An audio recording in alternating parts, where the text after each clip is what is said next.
I'm here in Kyiv, standing near to Sofia, the oldest church in all of Ukraine, a place where believers have been gathering to worship for almost 1,000 years. More than 130,000 troops are amassed on the three sides of Ukraine, and over the last several days that I've been here, there have been ongoing cyber attacks. Yet, over these few days, the national leadership of the Baptist Union of Ukraine have been gathering to pray and to plan. They've been planning for all of their churches across this country to be centers of refuge in case there is widespread displacement.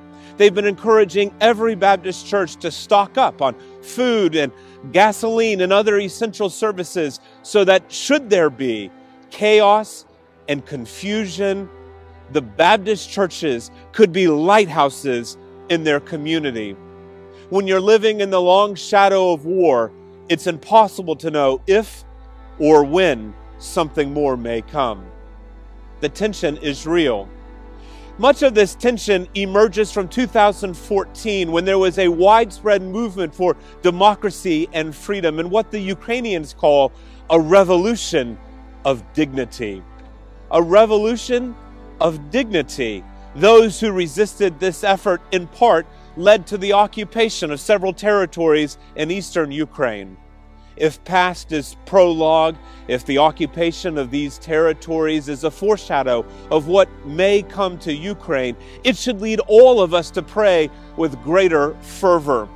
In one of those occupied territories, the Baptist churches were declared to be officially terrorist organizations, as was the Baptist Union of Ukraine. More than 40 Baptist churches were forced to shut down or to go into hiding. The Baptist hymnal was outlawed as, quote, extremist material, as was the Gospel of John. One of the pastors from one of those territories told us that the persecution that they're facing today is worse than anything they faced during the times of communist USSR. And yet in the midst of these challenges, along the disputed territories and what they call the gray zone, the Baptists have been serving. They've invested more than $2 million into aid, relief, and community development.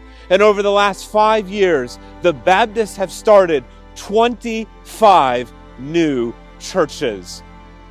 The tension is real. You can feel it in this frozen air around us. And yet the path to peace is possible.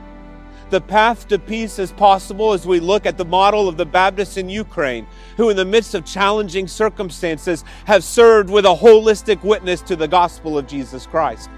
The path to peace is possible when we remind all of our leaders that millions of individuals here in this country and around this region long for peace, and in their hearts want to live in peace with their neighbors. The path to peace is possible when you and I pray with passion. And I want to invite you to do that now.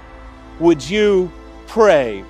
Would you pray for the Baptists in Ukraine? And would you pray that peace would flow through this country and through this region, and that together we would walk the path to peace? God bless you.